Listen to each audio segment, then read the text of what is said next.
하나님 말씀 함께 보겠습니다. 고린도후서 1장 3절로 11절의 말씀입니다. 고린도후서 1장 3절로 11절의 말씀인데요. 3절로 7절까지 교독하겠습니다. 제가 3절 먼저 읽습니다. 찬송하리로다. 그는 우리 주 예수 그리스도의 하나님이시요 자비의 아버지시요 모든 위로의 하나님이시며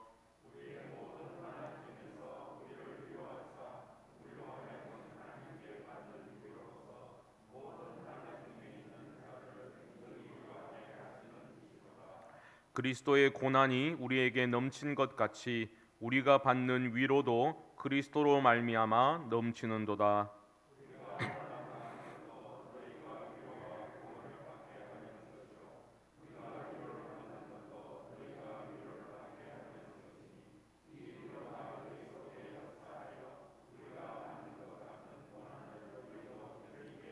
함께합니다. 너희를 위한 우리의 소망이 견고함은 너희가 고난에 참여하는 자가 된 것 같이 위로에도 그러할 줄을 알미라. 아멘. 할렐루야. 네. 오늘 본문 말씀은 우리가 요즘 새벽기도 때 고린도후서 말씀을 나누고 있는데요. 그때 제가 설교를 한 본문입니다. 그때 이제 제가 더 많은 말씀을 나누고 싶었는데 새벽기도기 때문에 너무 짧게 말씀을 나누어야 해서 수요일 때 좀 더 많은 좀 깊은 내용으로 말씀을 나누고 함께 기도하는 시간을 갖고자 합니다. 내일이 추석이잖아요. 이렇게 많이 나오실 줄 몰랐는데 많이 나오셔가지고 요즘 날씨가 너무 좋지요. 청명한 가을 하늘 보면 너무 기분도 좋고 또 구름을 봐도 그렇고 또 약간 좀 싸늘한 그러한 가을 바람 때문에 아주 좋습니다. 하늘을 바라보면서 교회에 이제 짧은 거리지만 걸어가면서 그런 생각을 합니다. 좀 코로나만 아니었더라면 이 가을 날씨를 우리 성도님들과 그죠? 단풍놀이도 가고 좀 그렇게 더 즐겁게 보내었을 건데 좀 안타까운 마음이 사실 들기도 합니다. 사계절의 변화가 있다라는 것은 참 감사한 일이죠. 변화를 천성적으로 좀 거부하고 좀 게으른 저 같은 사람들은 계기가 필요한 존재들 아닙니까? 우리는 어찌 보면 우리는 계기가 필요합니다. 뭐 계절의 변화, 날씨의 변화 이런 것도 어찌 보면 계기가 될 수 있겠죠. 찬바람이 불구나. 나도 정신 차리고 잘 살아봐야지. 이런 마음이 갑자기 들기도 하는 겁니다. 여러분의 인생 날씨는 어떤지 잘 모르겠습니다. 그렇죠? 여러분 삶을 돌아보시면 이런 가을 날씨처럼 참 좋은 날만 있지는 않았을 겁니다.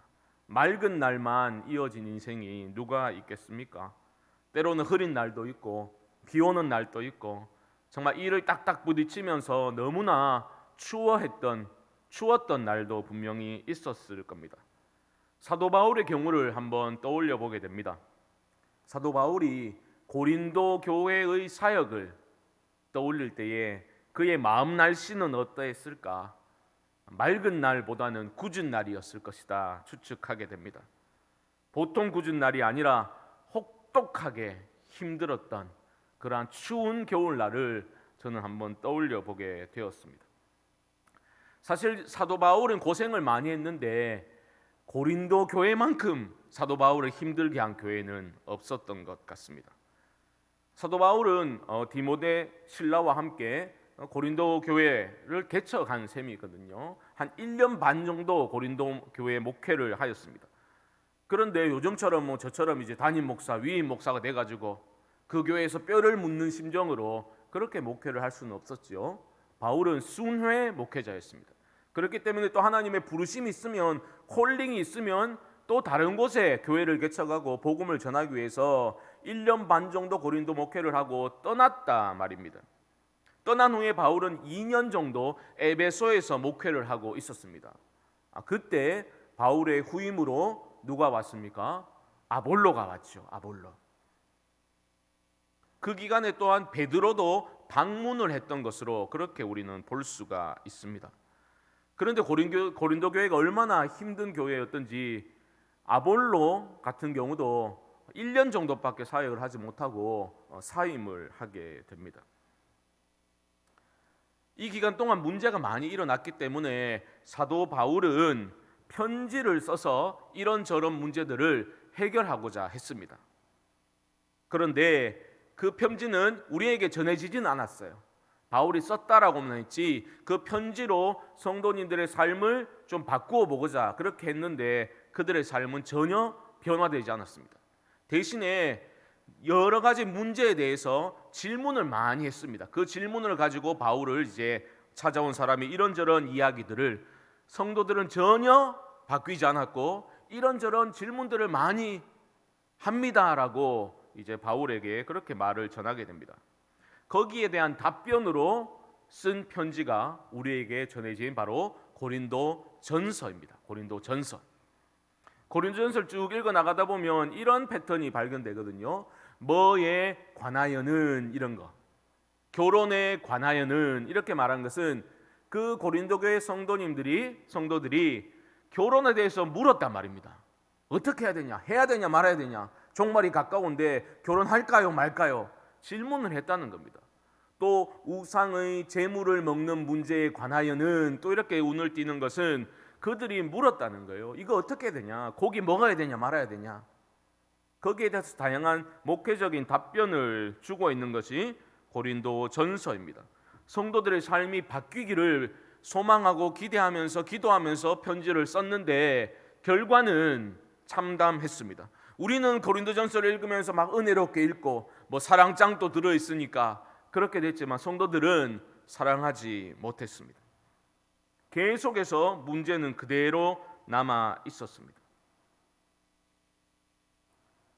사도 바울이 얼마나 열받았겠습니까? 사람들이 변하지 않으니까. 자기가 그렇게 열심히 편지를 써서 보내고 권면을 했는데 사람들은 바뀌지 않았습니다. 그래서 바울은 자신이 직접 고린도 교회를 방문하게 됩니다. 그런데 그 방문이 성공적이지 못했어요. 서로에게 상처만 주고 그렇게 헤어지게 되었습니다. 바울도 상처 많이 받았고 성도들도 상처를 많이 받았어요. 좋지 않은 미팅이었습니다. 다시 에베소로 돌아와가지고 편지를 쓰게 됩니다.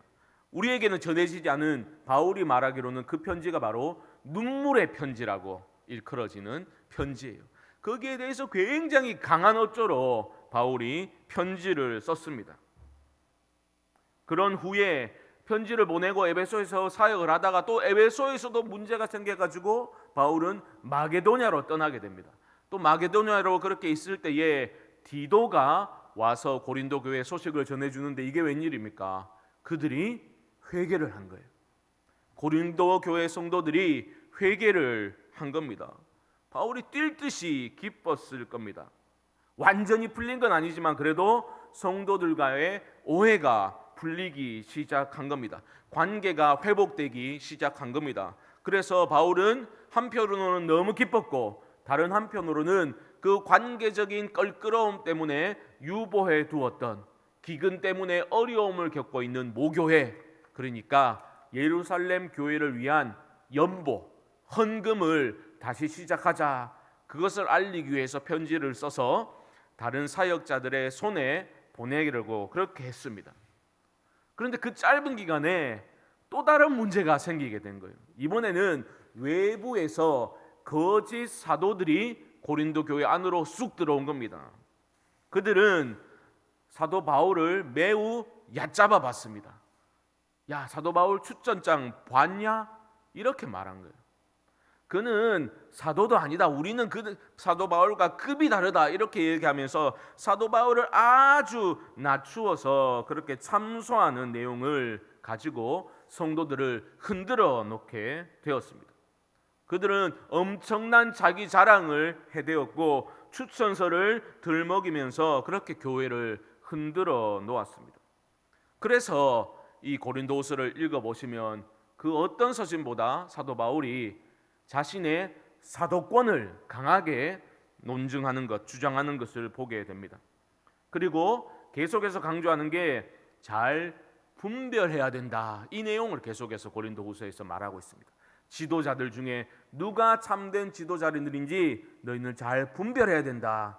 이 얘기를 하고 있음을 보게 됩니다. 제가 간략하게 고린도 후서의 그 배경에 대해서, 상황적 배경에 대해서 설명을 드렸습니다.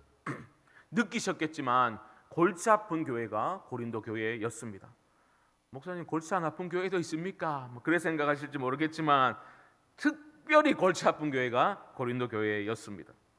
그나마 고린도 후서를 쓸 당시에는 관계가 어느 정도 회복이 되고 있는 그런 상태였습니다. 그런데도 또 다른 복병인 거짓 사도들이 들어왔기 때문에 여전히 긴장이 남아있는 상태였죠.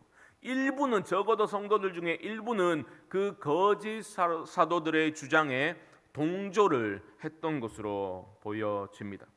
이런 배경을 염두에 두시고 말씀을 보시면 1장 1절부터 사도 바울이 자신의 사도권을 강하게 그렇게 강조하고 있는 것을 볼 수가 있죠. 1절 말씀 한번 보십시오. 하나님의 뜻으로 말미암아 그리스도 예수의 사도된 바울과 디모데는 이라고 서신을 시작하고 있습니다. 하나님 뜻으로 내가 사도가 된 거다라고 그렇게 강조를 하고 있죠. 그렇게 자신을 소개하면서 이어지는 말씀을 보면 편지를 받는 수신자들을 뭐라고 부르고 있습니까?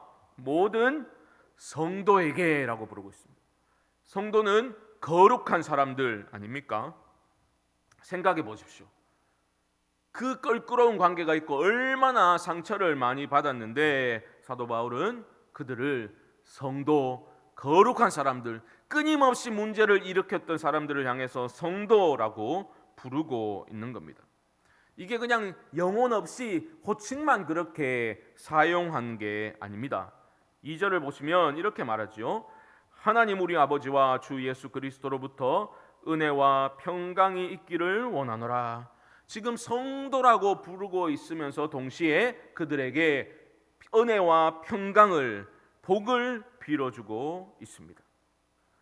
그 마음속에는 인간적인 마음이 들끓었다면, 그죠? 되갚아주고 그냥 무시해버리고 싶은 마음이 있었을지 모르겠지만 그런 마음을 사도 바울은 억누르고 진심으로 그들을 축복하고 있는 것입니다.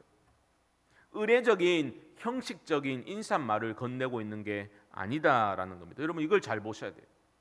마음에 어려움이 있는데, 올라오는 분노가 있는데 그것을 억누르려면 힘이 필요한 거죠. 힘이.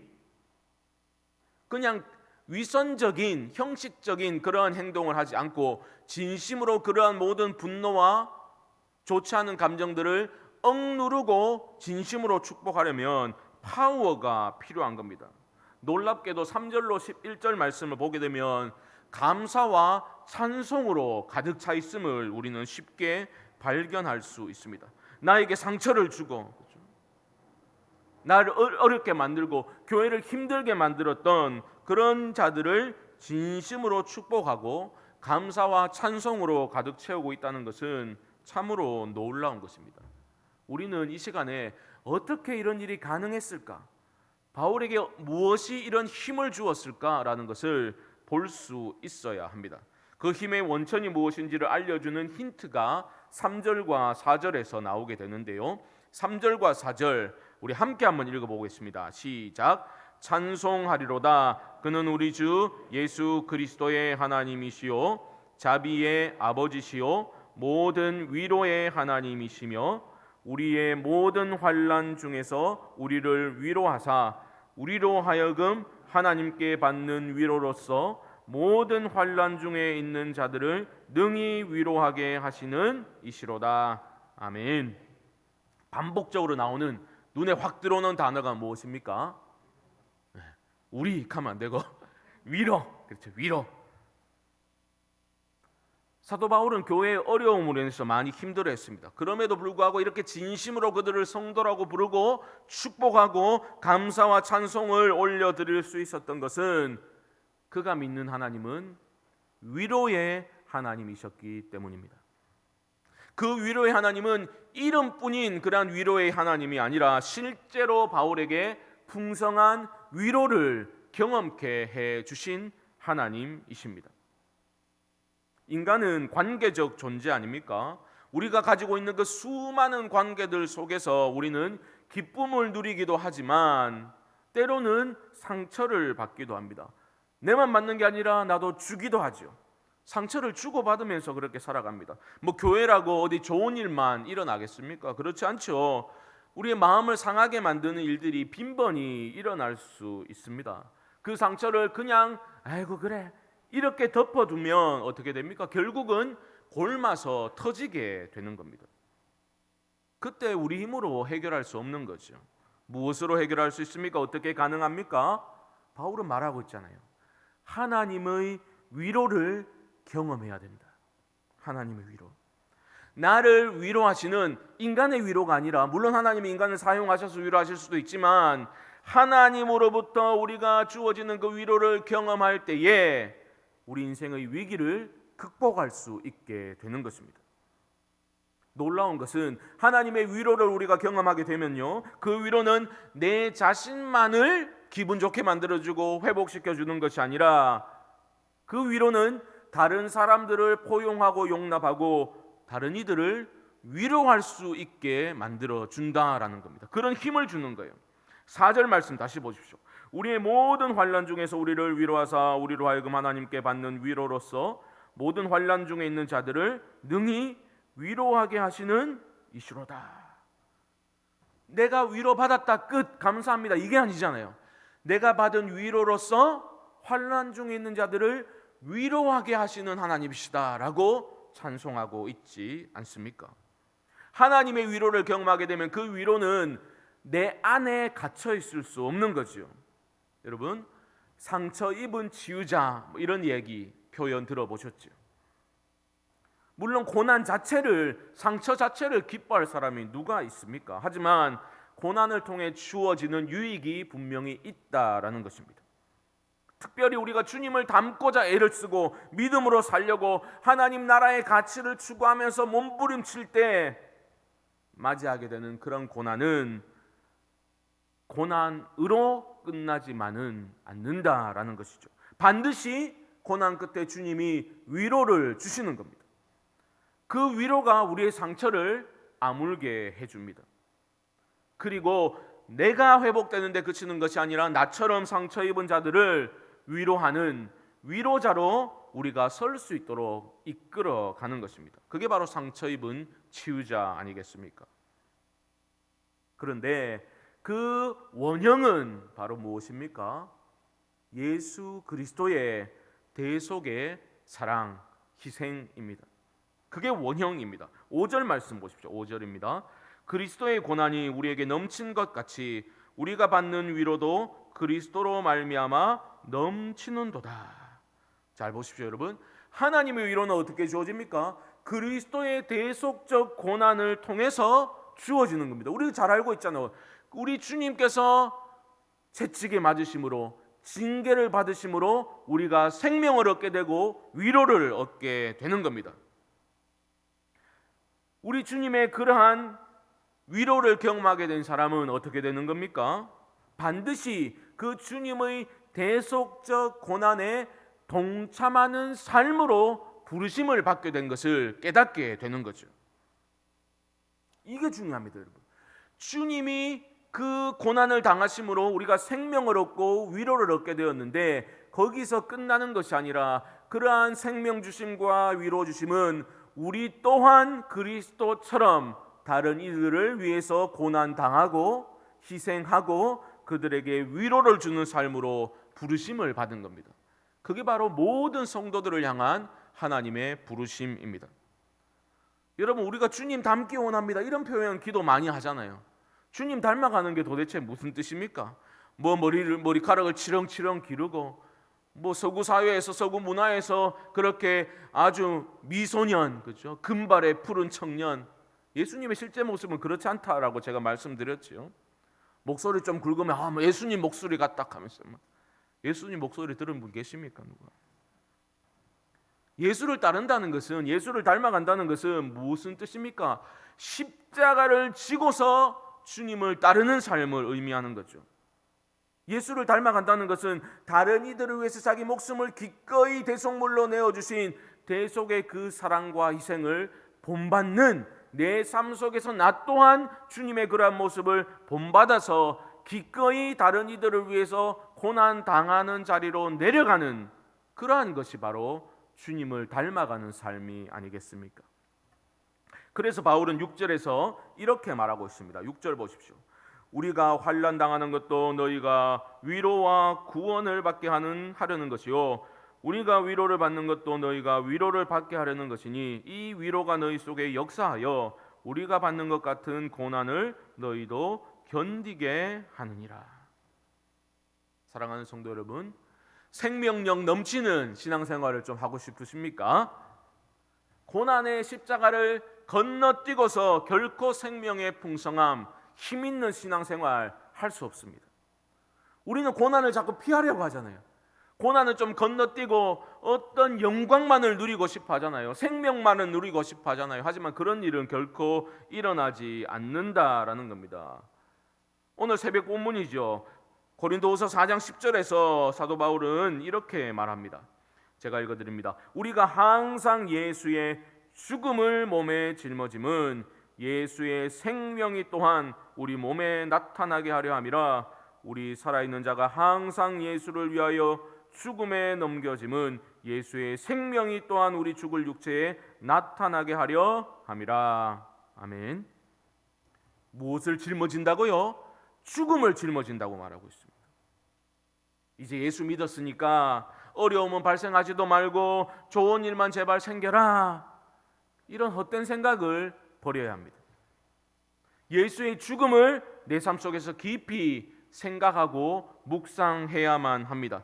그 십자가 대속의 죽음을 내 삶의 실천적인 기준으로 받아들이고 살아내기 위해서 애를 쓸 때에 하나님의 그 생명의 능력이 우리 삶에 역사하게 될 줄 믿습니다. 십자가를 붙들 때 능력이 생기는 거예요. 십자가 능력이라는 것은 그 붙들 때 능력이 생기는 겁니다. 못마땅한 사람, 여러분, 포용할 수 있는, 품을 수 있는 그 능력이 어디서 생깁니까? 십자가를 붙들 때 생기는 겁니다. 그래서 날마다 십자가를 묵상해야 되는 겁니다. 이유가 거기에 있습니다. 그 주님의 십자가를 깊이 묵상하고 그 십자가를 내 마음에 새길 때 바로 나와 함께 아파하시는 그 주님의 위로를 경험하게 되는 거죠. 그 주님이 살아있는 주님으로 나에게 다가오시게 되는 겁니다. 그 경험이 있어야 나는 다른 이들을 진정으로 사랑할 수 있고 품을 수 있고 용서할 수 있고 위로할 수 있는, 함께 아파할 수 있게 되는 것입니다. 여러분 한번 생각해 보십시오. 최근 한 달 사이에 여러분을 통해서, 나를 통해서 위로를 경험한 사람의 얼굴을 떠올려 보실 수 있으십니까? 사도 바울을 한번 보십시오. 문제는 완전히 해결되지 않았습니다. 여전히 긴장과 갈등은 남아 있습니다. 언제 어떤 모습으로 터져 나올 줄 모릅니다. 그래도 바울은 그 모든 아픔과 상처와 우리의 연약함을 뛰어넘어 역사하시는 하나님의 위로와 은혜를 우리가 함께 바라보자라고 권면하고 있는 것입니다. 잘 보셔야 됩니다, 여러분. 교회에 문제가 있죠. 교회 공동체에 문제가 있습니다. 그 문제는 우리가 서로 조율하고 잘 들어주고 양보한다고 해결되는 게 아닙니다. 문제는 어떻게 해결되는가? 그 문제보다 더 큰 은혜가 임할 때 문제는 해결되는 줄 믿습니다. 우리가 구해야 될 것은 의견을 조율하는 것만이 아니라 그것을 넘어서서 하나님의 더 큰 은혜를 구해야 하는 겁니다. 그 은혜에 우리가 녹아져야지 다른 이들을 바라보는 마음과 관점이 변화되는 것입니다. 더 큰 은혜와 위로를 간구하실 수 있기를 주님의 이름으로 축복합니다. 8절 이하에서 바울은 자신의 삶의 경험을 통해서 배운 것들을 나누고 있습니다. 바울은 그저 고난 끝에 위로가 임한다, 이걸로 끝내고 있지 않다라는 겁니다. 바울은 자기가 얼마나 심한 고난을 당했는지 성도들에게 밝히는 것을 부끄러워하지 않습니다. 8절 하반절에서는 뭐라고 말합니까? 힘에 겹도록 심한 고난을 당하여 살 소망까지 끊어졌다라고 말하고 있죠. 솔직히 감추지 않고 연약함을 드러내고 있는 겁니다. 사도 바울은 내가 우리 명색이 목사니까 나는 이 정도로는 끄떡없어. 나는 당신들과는 신앙 내공이 달라. 이렇게 말하지 않았습니다. 9절에서는 우리 자신이 사형 선고를 받은 줄 알았다. 이렇게 말하고 있습니다. 그 정도로 고난을 통해서 힘들었다는 거예요. 그런데 그 고난을 통해서 바울은 내가 분명히 배운 게 있다라고 밝히고 있습니다. 9절 하반절 보십시오. 이는 우리로 자기를 의지하지 말고 오직 죽은 자를 다시 살리시는 하나님만 의지하게 하심이라. 아멘. 하나님만 의지하게 하심이라. 하나님도 의지하는 게 아니라 하나님만 의지하는 법을, 그 죽을 고생을 하면서 고난을 통해서 배운 게 있다면 하나님만 의지하는 법을 배웠다. 여러분, 우리에게 문제가 없었더라면 그 문제를 해결하시는 분이 주님이심을 깨닫지 못했을 겁니다.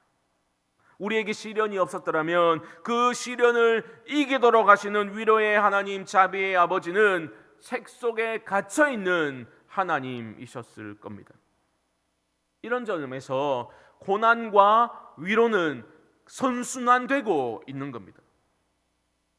고난을 통해서 우리의 모든 교만한 것들이 무너지고 태워져서 우리의 믿음은 정금같이 나오게 될 것입니다. 저는 믿는 게 확실히 있습니다. 그게 뭐냐? 나에게도 고난이 없었더라면 참으로 지금보다는 한참 더 교만했을 것이다. 그런 생각을 하게 됩니다. 여러분 비슷하지 않습니까? 원체 겸손하셔가지고 해당 사항이 없습니까? 우리에게 고난이 없었더라면 정말 많이 교만했을 것이다. 지금과는 비교할 수 없을 정도로 교만했을 것이다. 그런 생각을 하게 됩니다. 고난을 통해서 우리는 겸손을 배우게 되는 거죠. 아, 내 힘으로 안 되는 것들이 이렇게 있구나라는 것을 깨닫게 되는 것이고, 하나님 한 분만을 의지해야 되겠구나라는 것을 고난을 통해서 배우게 되고, 그때 하나님의 위로의 손길을 경험하여서 다른 이들 또한 위로할 수 있는 자들로 우리도 자라가게 되는 것 아니겠습니까? 그런 점에서 고난이 뭔지를 모르는 사람들은 다른 사람들을 위로하기 어렵습니다. 그런 점에서 모든 고난은 성도들에게 있어 대속적 고난입니다. 연결해서 말하면 그렇기 때문에 내가 고난당한 그 영역이 바로 내 사명이다라는 것을 여러분 발견하셔야만 합니다. 나를 아프게 하는 것, 그 영역, 내가 고난당하는 그 영역이 바로 내 사명이다라는 것을 여러분 받아들이셔야 됩니다. 그러니까 아프니까 사명인 거예요. 사명은 쉬운 게 아닙니다. 사명은 눈물 없이 몸부림치지 않고는 받을 수 없는 게 사명입니다. 사명이라는 것은 좀 힘들다고 한두 번 시도해보고 한 몇 년 해보고 포기해버리는 게 사명이 아닙니다. 아프더라도 사람들이 알아주지 않는다고 포기하고 내려놓을 것이 아니라 내가 아픔과 상처를 받은 바로 그 자리가 내 사명의 자리라는 것을 여러분 믿음으로 받으셔야 합니다. 너무 아프지만 그 아픔을 통해서 우리는 하나님만을 의지하는 법을 배우게 됩니다. 그때 우리는 부르심에 합당한 자들로 세워져 나가게 될 것입니다. 나의 그 대속적인 고난과 그 고난을 극복하는 믿음을 통해서 주님의 몸된 교회가 건강하게 세워져 나가게 될 것입니다. 이러한 놀라운 은혜가 이 자리에 참석하신 우리 모든 분들의 삶에 임하게 되어서 위로 받으시고 위로하시는 사명자로 굳게 서실 수 있게 되기를 주님의 이름으로 간절히 축원드립니다. 먼저 우리 한번